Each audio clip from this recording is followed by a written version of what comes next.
Well, the RP Sanjeev Goenka Group has been synonymous with Kolkata and West Bengal, given its two-century history in the state, and it's got its presence across all industries, right from power, chemicals, IT to consumer. But what about the way forward and the vision for the group? That's something we'll discuss with Mr. Shashwat Goenka, the Vice Chairman of the RPSG Group.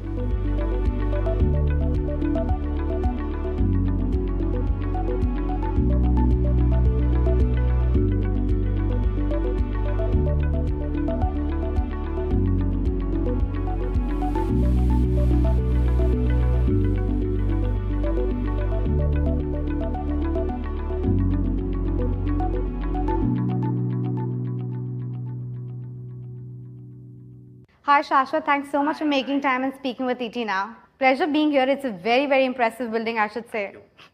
But you know, we on this ET Now Go journey, we've been talking about Kolkata and West Bengal. The RPSG Group, of course, has been calling it home for what, over 2 centuries now? Yeah, absolutely. How's been the pace of development in West Bengal and Kolkata over the last few years, you believe? So I think over the last few years, a lot has changed in the city, and I don't know when was the last time you came here, but if you actually just drive around, you will see the amount of infrastructure development that's taken place. And I think what's also changed over the last 2 years is a lot of people are now moving back to West Bengal. People originally who were from here, who had moved out, a lot of them are moving back. So I think that's a reflection of the transformation that we've seen in the state. And I think they're coming back because companies like yourself have been providing that opportunity as well, right, to the talent, because at one point of time there was that offshoring that was happening of talent. But within the group itself, Shashwat, there's this reinvigorated kind of energy which has come back because you're talking about making your revenues 2x in a matter of 4 years, profitability going by around 2.5x. What do you think will drive the growth? So I think for us, across all sectors that the group is involved in, you're going to be seeing a lot of transformation and a lot of growth. So right from whether it's the energy business to whether it's the manufacturing business of carbon black, which is now diversifying into chemicals, whether it's the retail business, whether it's the consumer business, whether it's the media or the entertainment business.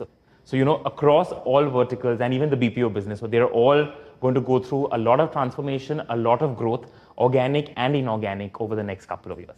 And try and get some glean into that, transformation over the course of the conversation. But let me start with something which is very close to your heart. That's the retail business, the Spencer's retail, right? You've been working a lot towards that in terms of improving the profitability, turning around, and also improving the SSSG. Tell me the roadmap for that. When do you see that happening? Sure. So I think if you look at the business, it had reached an extremely positive state just before the pandemic hit. And of course, with the pandemic, a lot of things changed, right?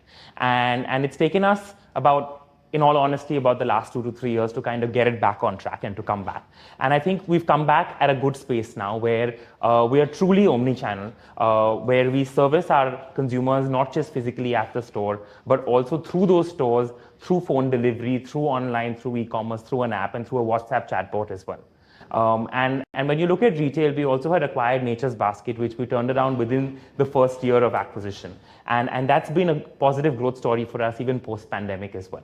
And we recently launched a new format there as well called Nature's Basket Artisan Pantry, which was our take on moving gourmet grocery to luxury grocery. Wow. And really kind of moving it to becoming a lot more experience-led, because those consumers have very evolved tastes, are very well-traveled, very well exposed to global trends in food, and are willing to actually purchase a lot of that back home after they're done with their travels. I do remember trying something called a white strawberry at one of those stores of yours as well, which I think was imported from Japan. So clearly, the tick marks there. But there's also the value side of the business in Spencer's, right? So you're trying to meet both the ends in terms of the mass as well as luxury. Talk to me about the value bit. Where do you see that growing? What kind of store addition you're planning? Which geographies you're going to target there? So for us, we've been very focused that we want to focus on core geographies where we already have a presence, and we want to kind of grow within those geographies. So the 2 geographies that we're focusing on is the north, specifically UP as a state, and the east, specifically West Bengal as a state. So for us, these 2 are going to be the focus areas. And retail is all about economies of scale, and that's really the route that we're going. And the reason, you mentioned about, we're straddling across both the value and the luxury is when you look at the India demographic, the large part of the base of that pyramid is what the value segment is for us, right? And when we say value, we actually don't necessarily mean value in terms of a discount format. What we mean in terms of value is what the mass Indian would like to consume. Right? Yeah. In the cities that we are present in. And so what's mass for us in those cities is what defines what Spencer's is all about. Interesting. I'll watch out for that. But, I also wanted your word regarding 2Yum, because that's what a pioneer of sort in that segment, because you came out with some health foods at the time when, in a big way. Earlier, it was very niche and kind of limited to certain cities and micro markets. And you launched with Virat Kohli, etc. And it clearly took off quite well at the start. How's been the pace of growth over the last few years? And when do you see a turnaround on profitability there? Sure. So I think for us, it's been quite an interesting journey with 2Yum, right from conceptualizing the idea of being in this space to actually having products available in the market was a period of about 4 months and a team of 8 people, right? Oh, wow. So it was fairly quick. But to be fair, we launched with 2 products, Wheat Thins, which was our modern take on khakra, and makhanas, right? And while that gave us a good entry into the space, especially since we were going into the space of healthier, better for you snacking, we realized that there were no volumes in both of those products, right? And so today we actually don't sell either of those 2 products. And really? Wow. Yeah, and the entire portfolio has transitioned. We are still healthier, we are still better for you, but the portfolio is completely different. So we have potato chips, but they are no palm oil, they are less than 35% saturated fat versus the next competition that's available, etc. Right? And we've got a series of unique products like multi-grain chips, veggie sticks, etc. And I think for us, the growth here has been great. We've been able to build a fairly sizable brand, and just in 2Yum itself, over the next 2 years, 2 to 3 years, we're looking to double the revenues there. And at that point, just this brand should be profitable as well. That's good to hear. I'm just tantalized by the kind of snacks which are there around me, and I don't feel guilty while trying and eating this out, given the fact it's the healthier version of stuff. But anything else we should watch out for in terms of the product portfolio that might come in here? So if you look at FMCG overall, we've moved beyond just snacks. So we've got 2 brands in the skincare space as well, so naturally and within beauty.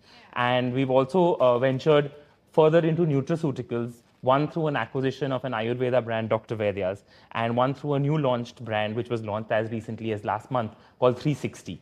And the idea here is to bring the essence of Ayurveda, homeopathy, and all elements of Ayush and traditional healing, mixing that with modern day science, and therefore creating products that actually solve problems from the root. But do you think you're spreading yourself too thin there? Because there's a lot of competition. It's not a completely new area. Yeah. A lot of new companies which are actually started from India itself have been taking off and building that space. What sets you apart, you think? So I think for us, when we look at FMCG overall, it's a multi-category strategy that we have. And the idea is once you build that distribution and pipeline, you can kind of put a lot of things through that same distribution. So your fixed cost is reduces fixed. that. Yeah, exactly. And you're able to do a lot more. Spread out the efficiencies a lot better. Absolutely. That does make sense. But the other parts of the businesses, the so-called traditional ones. But before I come to that, let me actually talk about First Source, because that was also an acquisition that you made. It took a bit of time to turn around. Yes. And now, given the kind of setup that we're seeing in the BPO vertical and the GCC and the global captives coming to India, are you worried about the competition and the kind of growth we should expect there? So for us, most of our clients are based out of the US and the UK, and that's the economies that we're focusing on when it comes to the First Source business, right? And I think what we've been able to do from the time we acquired to now is really get the basics right, we consolidated a large part of that business as well, exiting areas that we believe were not good in terms of margins or not good in terms of growth. But I think now what we're looking to do is expand that further in those geographies itself. And what we're looking at is getting into sub-segments within what we are present in, where the margins are higher. So overall at the company level, it becomes margin accretive. And getting into clients which are much larger in size, servicing clients which are larger in size, and clients which can therefore sustain better margins for us, right? And I think what also is one more thing that we're looking to do in the First Source business is earlier we were very verticalized. And so what happened is if I was serving, say, client A on a particular issue, I was not servicing them for everything else that I could potentially also service, which I was servicing other clients for. So now we've taken a little bit more of a horizontal approach along with a vertical approach to say that, if you're servicing one client for one issue, can you service them for 20 other things as well? Okay, so basically client mining is what Absolutely. you're going for, and clearly that's one growth lever which could actually pull you kind of higher. But the other parts of the business is the more traditional ones. And the biggest transformation, if I must say, in the last few years has been the energy transition, right? And you've of course been in the thermal part of the business, largely in West Bengal, but you had increased your focus on renewable as well. Talk to me about where do you see the power generation business of yours scaling up? Sure. So in the power business, we are both in generation and distribution. Yes. And while traditionally we were predominantly in West Bengal, I think now with the distribution franchises, so we kind of expanded that as well into Rajasthan and a few other places as well. And we continue to look at that expansion. But if you also look at it, we were primarily thermal based, right? And I think the strategy over the next 3 years is how do we kind of transition a large part of this base into coming from greener sources of energy. So we're looking at hybrid, both wind and solar. And that's something that we're very excited about. But are you looking at a major capacity expansion there as well, or is it going to be very slow, calibrated, basis the requirements? So it's going to be basis the requirements, obviously. It's going to be calibrated, but we're looking to set up about 3 gigawatts over the next 5 years. So. Okay, 3 gigawatts is a tall target, and largely hybrid, you're saying all 3 gigawatt. Interesting. The other bit, which is RPSG Ventures, you have kind of facilitated the growing up and mushrooming and incubation of a lot of these smaller entities as RPSG Ventures. Talk to me about, let's say, a couple of recent investments you made there. And also, are you looking at raising fresh capital there? Would you think that is something which is the next step? So we actually, so we are on our third fund in a way now. The first fund that we did was completely through in-house capital, through our own capital, because we wanted to be sure that this is a space that we can work on before we actually go out and take more money from outside.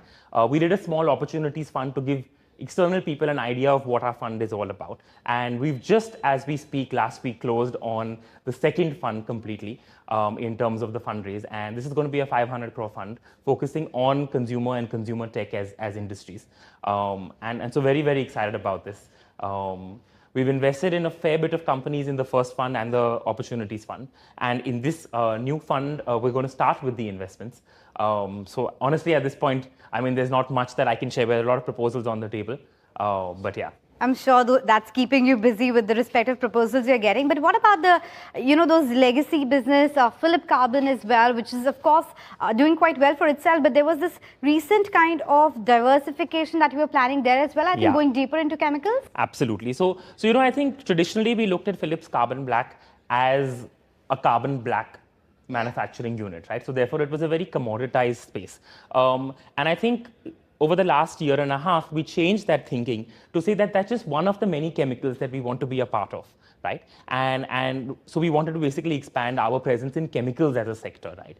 And so today PCBL also acquired, today meaning a few months ago, but now we're getting into the chemical space, and we acquired a business called Aquafarm based out of Pune, which is essentially into phosphonates, green chelates, etc., and moving into chemicals from that.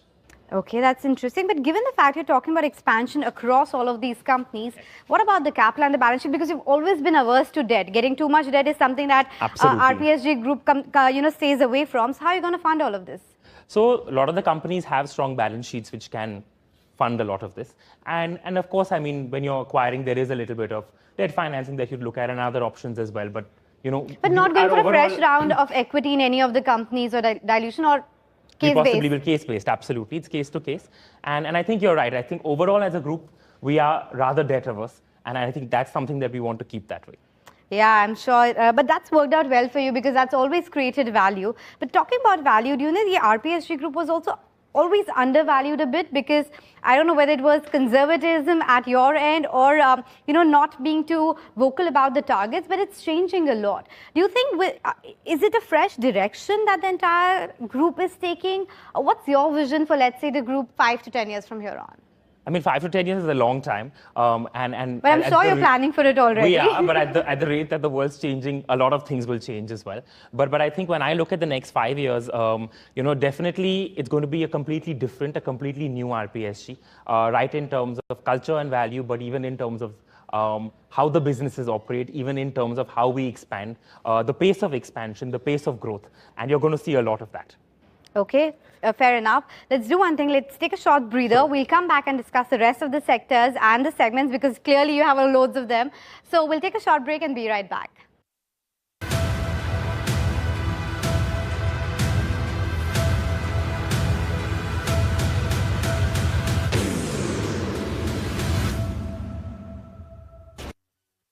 Welcome back. We're right here at the RPSG house in Kolkata and in conversation with Shashwat Goenka. Shashwat, we're just speaking about the transformation that the entire group is likely to take, right? And one big disruption, apart from, of course, the energy transition, has been this entire way that people are consuming, the digital platforms, OTT, music, etc. Absolutely. Saregama, of course, has been there for over 100 years now, but how is it transforming itself to make sure it's ready for the next leg of growth? Sure. So I think Saregama for us has been a phenomenal story, right? Right from, I think, the creation of Carva, which is what kind of put Saregama back on the map, to kind of now transitioning into a lot of digital, transitioning into, or going back into a lot of content production. And you'll see over the course of the next 2 to 3 quarters, a lot more growth and diversification that's going to happen in the Saregama business as well. And I think it's a business that we're very excited about. Like all of our other businesses. And I think, like I told you earlier, I think each of our businesses, you're going to see a huge amount of growth and transformation, and Saregama is no different. Clearly, I can see that energy palpitating and the excitement. But, for Saregama as well, are you going to get into a lot more, niche geographies, regional, music, regional stuff as well? Because that's been the increased flavor. Absolutely. And in fact, we are already in some of the regions, one of the largest in terms of music with Saregama already. And the idea is to continue to grow the regional portfolio. Because like you said, it's not just the flavor, but that's just how I think India is evolving. Yes. Right? And Indians are taking pride in their culture and in their regions and their regional heritage. So I think that's a natural corollary of where the business is going to go. Okay, so talking about the regional flavor and the affiliations there, what about the affiliation with sports? How difficult was it to go for Lucknow and not really Kolkata? So, I mean, Kolkata wasn't a franchise on offer. I know. Right? So that wasn't really a debate. And I think we're very happy with the Lucknow franchise. It's been great. The people of Lucknow have been great, very supportive and very supportive of the team and us, of course. And I think everything right from the state administration to the people to the fans, everything's been a great positive. And I think sports is a business for us. It's not really a passion, it's really a business. And so beyond the IPL as well, we have Mohan Bagan Super Giants in the ISL, and we've got a team in the South Africa Premier League as well. But you've been able to catch some of the matches in this IPL season? Absolutely. I watched each and every one of them, and not just for LSG, but in fact every game through the season, but have been able to go physically for a few of the games as well. But you're the lucky one who can call watching a match as business as well, right? You can always say, oh, I'm in a meeting, and you're actually watching an IPL match because it's part of the business. Absolutely, but trust me, I think before we had an IPL team, watching a match was actually fun. Now it's just a lot of stress. Yeah. I can totally imagine that. But since we are in Kolkata, let me try and probably take some insights from you as to what we should be doing in Kolkata. So let me put you on the spot. Your favorite eating joint in Kolkata? My favorite eating joint in Calcutta. I love Asian food, so I'd say Yaucha at Quest is one of my favorite places to go to. Okay, so then if I have to ask you your favorite dish, probably a Bengali dish then. Or a sweet dish if you do have a sweet tooth. Of course, have a sweet tooth.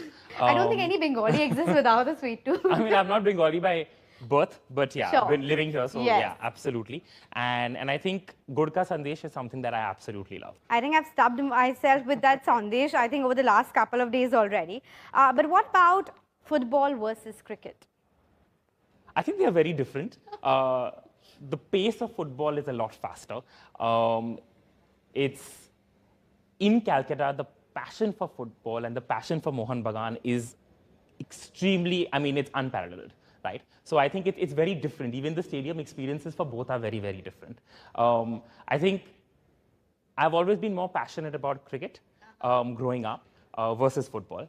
But I think the sheer passion and energy that the Mohan Bagan fans have is something that is, it just kind of, in a way, encapsulates anyone and everyone who's there. So, but since you're talking about passion, what drives Shashwat apart from business?